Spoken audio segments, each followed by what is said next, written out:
E em meio à briga entre torcidas organizadas do Santa Cruz e do Sport Recife, a punição de torcedores volta ao centro do debate. É aquele negócio, é o jeito do Congresso Nacional de legislar. Olha a imprensa, apareceu alguma coisa, aí vem a legislação de oportunidade. Por que não fizeram antes?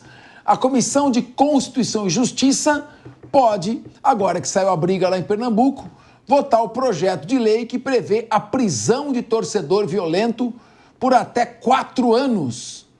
A proposta impõe ainda o dobro da punição se a conduta ocasionar lesão grave ou morte. O projeto já foi aprovado pela Comissão de Esporte.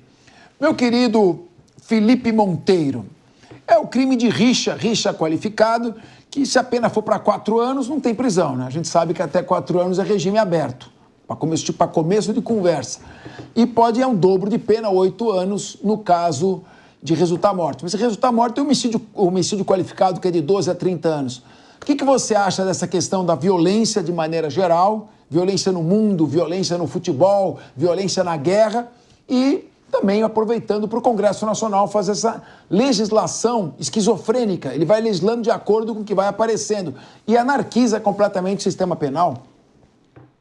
Capês, as imagens que a gente viu nessa semana que aconteceu em Recife, né, com as 2 torcidas nem brigando, né, fazendo de Recife uma arena de guerra, uma arena de conflito, são alarmantes e são impressionantes. E eu gosto de falar o seguinte, essas pessoas não são torcedores, essas pessoas são bandidos, criminosos e têm que ser tratados como tal. E o grande problema que eu vejo, mais uma vez, é que ao invés de discutir uma questão, e essa questão da violência, né, nos estádios, violência em volta do estádio de uma forma muito mais profunda e técnica, a gente acha que resolve o problema dando mais punição, né? Se aumentar a punição, não vai resolver em nada a situação. Por que não vai resolver em nada?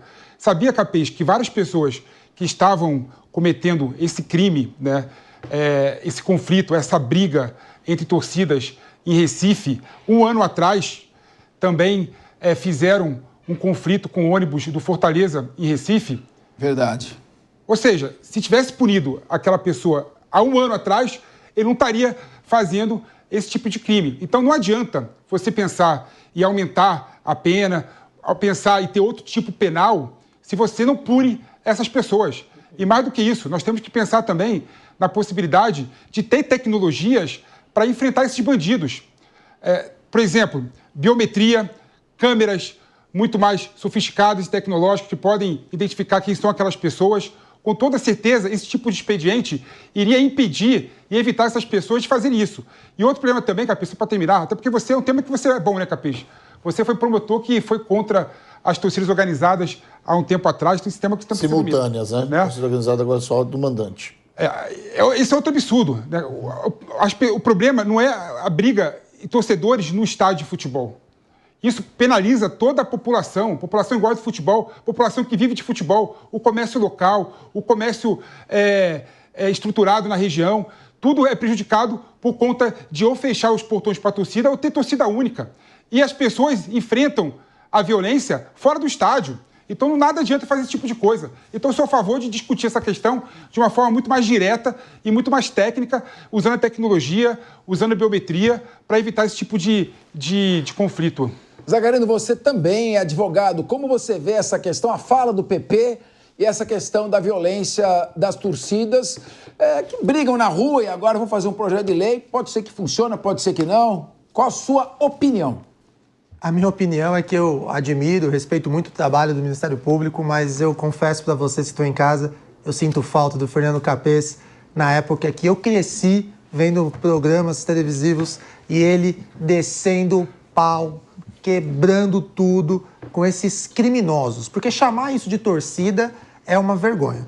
A manchete tem que ser: criminosos se organizam para a briga de rua. Porque as imagens que a gente viu, elas beiram absurdo, beiram cenas de guerra. Nós vimos um estupro de um homem à luz do dia. É um absurdo. São cenas, assim, lamentáveis. Então, tem que existir uma força-tarefa, ou seja, um esforço de vários órgãos, capitaneado, logicamente, pelo Ministério Público e o Estado e os municípios que sofrem desse tipo de abuso, de violência, como é o caso das imagens que nós estamos vendo. E aí eu coaduno com o que pontuou o PP. A gente tem que se aproveitar de aparatos tecnológicos, a gente tem que fazer com que os estádios tenham a tecnologia que o estádio, aqui o Allianz Parque do Palmeiras já tem, que é a captação da imagem da face de todos os torcedores. O PP pontuou também que, infelizmente, o Brasil, nós vemos a impunidade solta. A pessoa comete uma vez, nada acontece com ela, isso até incentiva ela a fazer novamente, que foi exatamente o que aconteceu agora com essa torcida. Então, é inadmissível vivermos nessa situação, a gente tem que acreditar e esperar que o Congresso vai fortalecer e dar elementos para que os órgãos responsáveis possam punir de forma adequada esses criminosos. Rodolfo Maris, do alto dos seus 1,92 m e 140 quilos de músculos, você mostra que adeptos da violência que são covardes, não é? Você que é uma pessoa de paz, pacífico, né? Um homem que traz sempre tranquilidade por onde passa. Como você vê essa covardia? Eu cheguei a ver a cena do torcedor do Cruzeiro ali na rodovia Fernão Dias, sendo morto numa cena selvagem. Poucas vezes me impressionou tanto uma cena como aquela. Eu não sei o que esse pessoal tem na cabeça por causa de um time de futebol fazer isso com relação a um semelhante. Olha, Capês, eu vou aqui concordar com meu amigo Zagarino nesse momento, quando ele fala que sente sua falta ali como promotor de justiça, porque falta de verdade uma persona para estar colocando a cara a tapa e acabar com essa barbárie que essas torcidas organizadas cometem ao longo de todo o país. Não foi só lá em Recife, não acontece só aqui em São Paulo, acontece no Rio de Janeiro, acontece em Goiás, acontece em Brasília, acontece em todos os lugares. Acontece em todos os lugares. E existe uma pauta que eu gostaria de tocar aqui com vocês, que é muito interessante, porque caso vocês não saibam, meus amigos aqui da mesa, o Capês está por dentro disso, eu tenho certeza, mas você em casa talvez não saiba disso, que alguns times de futebol da primeira divisão repassam o dinheiro para as torcidas organizadas. Para que isso? Para acompanhar os times quando eles vão viajar. Por exemplo, o São Paulo vai jogar fora, a torcida organizada do São Paulo vai assistir. Como vocês acham que esses torcedores que vivem pelo seu time sobrevivem? É óbvio que tem um repasse ali do próprio time como um incentivo para ver isso. E dessa forma, o meu raciocínio é justamente sobre isso, porque o time de futebol que tem a sua torcida, sendo ela ali criminosa, deveria pagar o pato por isso. Eu sei que o PP não vai concordar comigo aqui, porque ele é vascaíno, eu tenho certeza que ele não vai concordar comigo. Mas existe uma culpa, sim, uma culpabilidade do time de futebol. Porque se o time de futebol não reprime essa torcida organizada que está cometendo esses crimes, ela é parcialmente culpada por aquilo que elas estão fazendo. Então, há sim uma grande discussão em volta disso, e eu não vejo solução, Capês. Eu vejo o Ministério Público ali inerte, precisando ser provocado para agir, sabe? De que forma que eles vão agir? Através de uma ação pública, ou então um boletim de ocorrência feito pelas vítimas desses incidentes que acontecem. Ótima foto você aí à frente da torcida, empeitando eles. Então, falta de verdade uma persona, falta de verdade olhar para torcedores do bem que querem ali assistir os jogos no estádio e que muitas vezes esses torcedores acabam atrapalhando. Você não vê os estádios hoje, quando tem torcidas organizadas, com família, pai, mãe, com filho, tá acabando isso. Eu que frequentava o estádio desde pequeno com a minha família, hoje raramente você vê num clássico, por exemplo, pais, mesmo tendo torcida única aqui em São Paulo, pai levando o seu filho para assistir o jogo. Por quê? Porque muitos desses torcedores acabam brigando entre eles. Olha só que loucura. Então, assim, é lamentável, Capês, que isso aconteça não só no Brasil, né, porque isso acontece no mundo todo. O futebol, ela tem essa nuance, né, dos torcedores serem malucos pelo seu time e acaba cometendo essa barbárie porque não quer ouvir o outro ou dar espaço para o outro torcer para quem ele quiser. Henrique Kriegner, violência em futebol é um fenômeno mundial. Na Argentina temos os Barra Bravas, nós tivemos os hooligans na Inglaterra, a Inglaterra conseguiu resolver esse problema.